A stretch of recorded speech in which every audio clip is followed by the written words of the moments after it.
Mapagpalang araw po sa lahat po ng mga manonood, lalong-lalo na po sa ating mga SSS members at pensioners. Welcome po sa aking YouTube channel.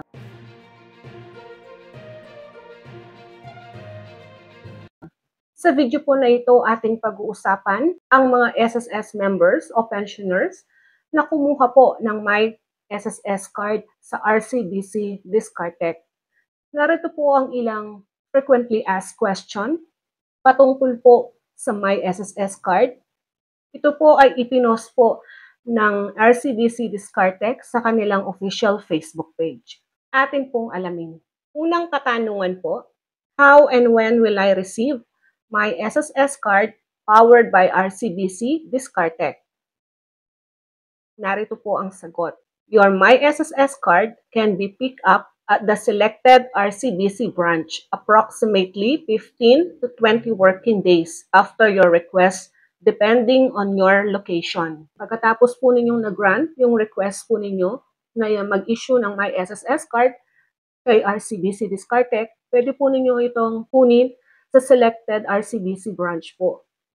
And then, it should be 15 to 20 working days.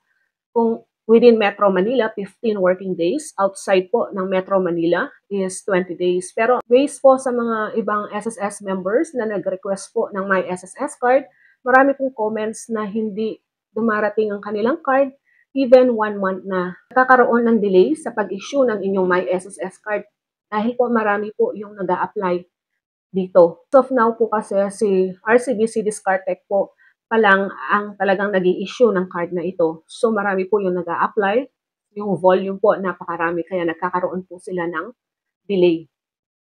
Next po, can I receive SSS loan, releases, and or benefits through the My SSS card powered by RCBC Discartec?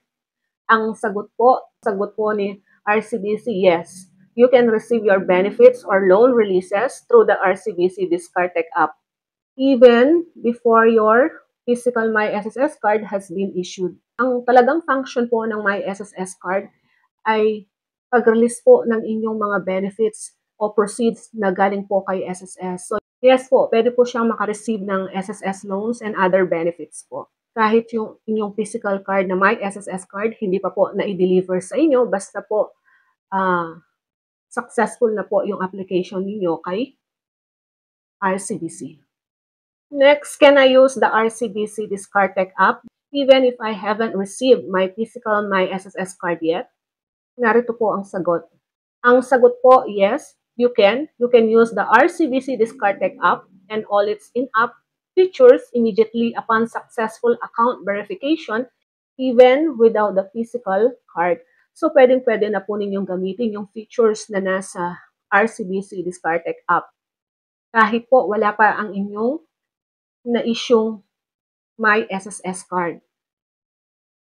Next po, who can I contact if I have questions or issues? So, kung meron po kayong issue sa inyong My SSS card, sino yung kukontakin ninyo? Ito po. For any questions or issues, please contact RCBC Discartec Help Desk. Kung meron po kayong concern, tanong, issues regarding po sa application, pwede po ninyo silang i-email help@discartec.ph. Is there an annual fee o unang bayad sa pag-charge po, sa paggamit po ng inyong My SSS card kay RCBC?